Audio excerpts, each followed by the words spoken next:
Sometimes, in storytelling, we wait for a single moment, a moment that realigns everything. We think we know what we're waiting for. We anticipate the victory, the return, the redemption. We buy the ticket, we tune in, and we wait for that explosion of sound that tells us the hero has arrived, that the world is being set right again. The building was electric. Every single person in that arena, and every person watching at home, was waiting for one sound. The opening chord of Rhea Ripley's music. They were waiting for the return of their Mami, the champion who never lost her title, but had it stolen by injury. The anticipation wasn't just noise. It was a physical weight in the air, a collective holding of breath. And then it happened. The music hit. The arena didn't just cheer, it detonated. It was a sound of pure, cathartic release. She was back. The months of waiting, the frustration, the injustice, it was all being washed away by that familiar, menacing guitar riff. Rhea stepped out, clad in black, the undeniable aura of a final boss returning to her throne. The camera shook, not from an effect, but from the vibration of 20,000 people screaming at once. She walked that ramp, soaking it all in. This was her moment. This was the coronation. This was the payback. This was the story we all came to see. But the universe had other plans. The story we thought we were watching was just a prologue. She stood in the center of the ring, microphone in hand, drinking in the adoration. The chants of Mami were deafening. It was a hero's welcome. And just as she was about to speak, to reclaim her kingdom, a different theme song echoed through the speakers. The cheers faltered, instantly curdling into confusion. Out stepped Liv Morgan, the very woman responsible for Rhea's injury, the architect of her absence. The crowd's energy shifted from joy to a low, protective growl. Liv walked to the ring, but she wasn't dressed to fight. She was in street clothes, a disarming, almost apologetic smile on her face. She climbed through the ropes, and the two women stood face to face. Rhea's expression was cold stone. Liv's was unreadable, soft. And then Liv did the one thing nobody expected. She opened her arms. She stepped forward. She hugged Rhea Ripley. The entire arena went silent. What was this? Forgiveness? An apology? A truce? Cameras zoomed in on the faces in the front row. Confusion, disbelief. Some fans even looked relieved. Maybe the animosity was over. Maybe this was a moment of mutual respect, a passing of the torch. Liv pulled back from the hug, that same gentle smile on her face. She looked Rhea in the eyes, and in that fraction of a second, the story changed forever. Boom! It wasn't just an attack, it was an execution. Before Rhea could even process the hug, Liv's smile vanished and was replaced by a terrifying void. She struck. A brutal, targeted assault aimed directly at the shoulder she had already injured. Rhea collapsed. The microphone hit the mat with a heavy, echoing thud. The arena. The sound that was sucked out of that building was more profound than any cheer. It was a vacuum of pure, undiluted shock. Children in the front row, who had been holding "Welcome Back Mommy" signs, just stared. Their signs slowly lowered. Liv didn't stop. She mounted Rhea, raining down shots, pulling at the injured arm. This wasn't about a title. This wasn't about a match. This was personal. This was hatred. When security finally swarmed the ring to pull her off, Liv didn't fight them. She let them drag her away, but she kept her head turned, locked on Rhea's writhing form. And that gentle smile returned. It was wider now, triumphant, psychotic. The fans weren't just booing, they were screaming at her. They were screaming in betrayal. This wasn't revenge. This was a message. Rhea's music was still playing softly in the background, a haunting, ironic soundtrack to her own destruction. The night that was meant to be her crowning achievement had become her most public humiliation. The cameras did something unusual. They stayed on Liv. They followed her as she was escorted up the ramp, that horrifyingly calm smile plastered on her face. She wasn't manic. She wasn't celebrating. She was satisfied. The walk from the ring to the curtain can feel like a mile, and in that moment, it was the world's most uncomfortable stage. You could hear individual voices from the crowd. "Why, Liv? You monster! We trusted you!" But the insults and the plastic cups thrown in her direction seemed to only feed her. She drank in the hatred like it was applause. She didn't flinch. This was the death of the Liv Morgan everyone thought they knew. The underdog. The plucky hero who chased her dreams. That person was gone, replaced by this cold, calculating predator. She had used the crowd's love for Rhea as a weapon against them. She made them all complicit in the trap. She made them believe in the hug. And as she reached the top of the ramp, she turned back one last time. She looked at the wreckage in the ring, at Rhea, still being tended to by medics. She blew a kiss. And then, she was gone. The silence she left behind was heavy, thick with a shared sensation of violation. The show had to continue, but nobody knew how. Imagine the scene backstage, in that unseen world we call gorilla position, right behind the curtain. This is where the producers, the agents, and the other wrestlers watch the show on monitors. When Liv went off script with that hug, there was likely a quiet panic. What is she doing? Is this her idea? But when the attack happened, that panic turned to stone. People who have been in the business for 40 years, people who have seen everything, simply stopped what they were doing and stared. The script for the rest of the night? It was useless. It was confetti. In 30 seconds, Liv Morgan hadn't just hijacked the segment. She had hijacked the entire company's creative direction. All the welcome back Rhea merchandise that had just been put on sale, all the planned interviews, all the promotional material, it was all obsolete. The other members of the Judgment Day, Rhea's family, were probably standing there, frozen. They were supposed to come out, to celebrate with their leader. Instead, they were watching her be stretchered past them. The power dynamic of the entire locker room shifted in that one moment.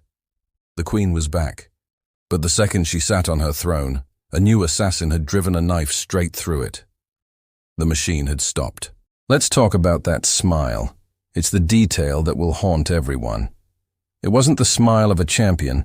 It wasn't the cackle of a traditional villain. It was the smile of someone who knows a secret that you don't. It was the smile of someone who has been planning this, step by step, in a dark room, for months. While Rhea was rehabilitating, posting workout videos and promising her return, Liv was plotting. She wasn't just training to win a title. She was studying her prey. She knew Rhea would come back to this specific arena. She knew the crowd would be 100% behind her. And she knew that the most devastating thing she could do wasn't to challenge her. It was to embrace her. The hug was the true masterstroke. It was psychological warfare. It was designed to disarm Rhea, to make her feel safe, to make her lower her guard for just 1 second. But more importantly, it was designed to disarm us, the audience. She tricked us. She made us believe in a happy ending, just so she could rip it away from us personally. This was the completion of her revenge tour. It was never about winning the title she now held. It was about proving that she could take everything from the person she blamed for her own pain. She didn't just want the crown. She wanted to see the Queen bleed. The next morning, the entire sports media landscape was ablaze. No one was talking about the main event. No one cared about the other matches. Every headline, every podcast, every social media feed was dominated by 2 names, Liv Morgan and Rhea Ripley. But the narrative wasn't what WWE had planned. The story wasn't Rhea Ripley's triumphant return. The story was Liv Morgan's vicious ambush. The conversation had been stolen. Fans were divided in a way they hadn't been in years. Some were disgusted, calling for Liv to be fired, claiming she had gone too far, that it was disrespectful. But a new, quieter voice began to emerge, a voice of respect. Not for the act, but for the audacity. People began to realize the sheer, cold-blooded brilliance of the move. She had made herself the most hated person in the industry overnight, but in doing so, she had also made herself the most relevant. She was the topic of conversation. Rhea, the returning hero, had been reduced to a footnote in her own story. She was, for the first time in her career, a victim. And Liv was the new monster. The company's carefully laid plans were in shambles, but in their place, they had accidentally created the most compelling, must-see story in years, all centered around a woman they never expected to be at the top. We must consider the effect this had on Rhea Ripley herself. This is a woman who built her entire identity around being mommy, around being the unshakable, dominant force at the head of the table. Her aura was pure intimidation. She was the one who inflicted pain, the one who never flinched, the one who was always in control. That was the armor. And in one night, Liv Morgan didn't just punch through that armor. She proved it was never really there. She proved that Rhea was vulnerable. The physical injury is one thing. A shoulder can be iced. It can be rehabbed. But the psychological injury, how do you rehab your own mystique? How do you walk back out into that arena, knowing that your greatest weapon, your aura of invincibility, has been shattered? Every time she walks down that ramp now, she knows, and the crowd knows, that she was humbled. She was tricked. She was left lying in the center of the ring while her enemy blew her a kiss. The pressure on her legacy is immense. She can't just come back and win a match. She has to come back and eradicate Liv. She has to become something darker than she ever was, just to reclaim the fear she used to command so effortlessly. And what about her family? The Judgment Day was built on a foundation of Rhea's strength. She was the muscle, the enforcer, the undeniable center of gravity that held Finn, Dom, and JD together. They basked in her power. But when they watched her being stretchered out, when they saw her not as a dominant champion but as a victim, the entire structure of their group began to fracture.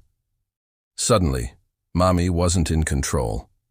Suddenly, the fortress they had built had been breached, and their leader was the one who fell. You would see it in the following weeks. The subtle, nervous glances between the other members. Dominic, who relied on her protection, now looked exposed. Finn, the veteran, now had to manage a crisis he never saw coming. The group's identity was built on being the cool, dominant faction that ran the show. But now, they were the group whose leader got taken out on her own welcome-back party. Liv Morgan didn't just attack Rhea Ripley. She attacked the entire Judgment Day. She exposed their core weakness, that without Rhea at full strength, they were just men in a clubhouse. The Empire was shaking because its pillar was cracked. The unseen consequence was that one woman's fall had put 3 other men's careers into a tailspin. We all tuned in that night to see the story of Rhea Ripley's return. We thought the video, the title, She Is Back, was about her. But we were all wrong. This was never a story about a returning hero. This was the story of a villain's birth. We were watching the final chapter of the old Liv Morgan and the first, terrifying page of the new one. She inverted the entire narrative. In wrestling, the returning injured hero is supposed to get their triumphant moment. It's the unwritten rule. The audience needs that emotional payoff. Liv Morgan took that rule book, tore it into pieces, and set it on fire. She used our own expectations against us. She knew we wanted the feel-good moment. She dangled it in front of us with that hug. And then she punished us for ever believing in it. This is a level of storytelling that transcends simple good guy versus bad guy. This is a betrayal of the audience itself. She made us feel stupid, and in doing so, she created a new kind of monster. Not one that just wants to win, but one that wants to spoil. One that wants to see the world burn, starting with its heroes. We thought we were watching the return of Mommy, but we were actually witnessing the arrival of something far more dangerous. But here is the final, unsettling twist, the part of the story that settles in weeks later. What if that attack, that brutal, humiliating, story-hijacking moment, was the best thing that ever could have happened to Rhea Ripley? Think about it. She was returning as Mummy, the beloved hero. She was being cheered. She was smiling. She was soaking in the love of the fans. But the Rhea Ripley that conquered the division wasn't a hero. She was a nightmare. She was the Eradicator.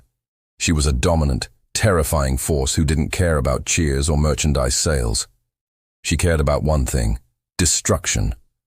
That version of Rhea had gone soft.